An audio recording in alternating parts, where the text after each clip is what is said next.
শুকনো পচা হাত আঙ্গুলের নখগুলো ধারালো, একটানে অনিমেষকে টেনে নামিয়ে নিল নদীর তলায়। সে একবার আর্তনাদ করে বলল, বাঁচাও। বালাই শক্ত করে কিনারা ধরে রইল। রাত তখন গভীর। বালাই একা কোনো রকমে নৌকা ঘুরিয়ে ফিরিয়ে আসে ঘাটে। হরিবল তখন ঘাটে এসে দাঁড়িয়েছিল। সে হাঁপাতে হাঁপাতে বলল, সবকিছু সত্যি গো কাকা, চৈতাল অনিমেষ আর নেই।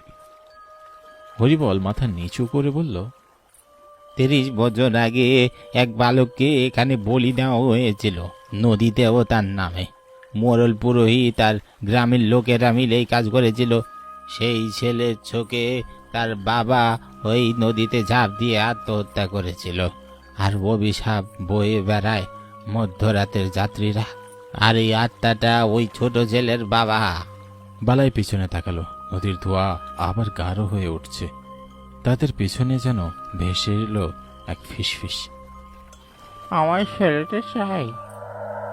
ধোয়াকুপির নদীর ঘাটে লোকজন জড়ো হয়েছে। নদীটা যেন আগের চেয়ে আরো শান্ত। হরিবল বসে চুপচাপ ছিল, মুখ শুকিয়ে গেছে, কপালে চিন্তার ভাঁজ। হরিবল বলল, এই নদী অত সহজে ছেড়ে দেবে না। সে কাউকে না